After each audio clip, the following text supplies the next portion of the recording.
Back when I was a small child, I used to roleplay a lot. I like to take part in no, this not like that. No, degenerate no. I remember the good old days, back in elementary school, playing pretend with my friends at recess. We would all fight over who would be Luke Skywalker or Ash Ketchum. As much as I would hate to admit it, I did have a sort of short 8th grade syndrome phase in the 6th grade. I thought I was the super cool government spy type beat, and I would pretend to be listening to instructions coming in from HQ in my non-existent earpiece that you would see in every spy movie. So when I watched Chuunibyou Demokoge Shitai for the first time, I hope that I'm pronouncing that right, I could relate to the main character, Rika Takanashi, and all of her embarrassing antics.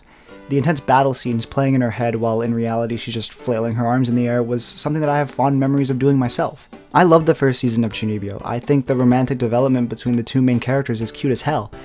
Though there is a lot of, how do I put this lightly, domestic abuse?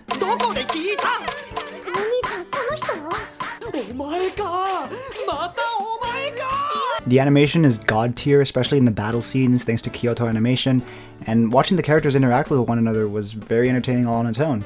Rika Takanashi is the clear fan favorite, being the main heroine of the story. I love her character just as much as everyone else, but the part that I love most about her is her backstory and how she became the lovable Chuuni that she is. I roleplayed during recess as a kid because it was fun. Rika started acting like a Chuuni to forget. It started as a coping mechanism to escape the reality of her father's death. Rika's dad was terribly ill. She knew this, but she didn't know the severity of his condition. She thought that it was like a cold, and that it was just lasting longer than usual. But it wasn't. This all happened while she was still very young, and being as young as she was, she didn't know how to deal with it. It felt like a bad dream, like none of it was real. She didn't know how to be honest with herself or deal with her feelings, so she began to live as she thought the people around her wanted her to. On top of her father's death, her life kept changing. The house that she grew up in, containing the memories of her dad, was torn down. Rika's mother left her with her sister, who later left her with her grandparents. Her family thought she was being brave, accepting everything so quickly, acting so mature, without really knowing what was going on. After transitioning to the Chuunibyou lifestyle, her grandparents, especially her grandfather, became very strict with her. It got to the point where Rika had to move back in with her sister because her grandfather couldn't take it anymore. And her sister didn't treat her any better. No one understood her, no one could accept her way of coping, except for Yuta. In episode 10, Rika's sister Toka is telling Yuta about a job opportunity in Italy that she's planning on taking. She explains that Rika can't live by herself, so her mom will be living with her again. Scared that Rika will resent her mother even more, Toka asks him to tell Rika to face reality. Yuta goes on to say this. リッカは十分まともです。あいつにとってあの眼帯は身を守る鎧なんじゃないかと思うんです。きっとリッカは分かってるんです。全部。でもどうしようもないモヤモヤがあって、だからああしてるんです。あの姿をすることであいつは守ってる。 We've all needed to cope at one point in our lives. Some of us might actually be going through a similar situation right now. Everyone copes in different ways. Some people stay home and binge watch or play video games. Others travel the globe to literally get away from everything. Rika chose to hold on. Instead of facing the situation forced in front of her, she chose to believe her father wasn't gone but somewhere else beyond what she calls the invisible boundary lines. And she believes that she will find him one day.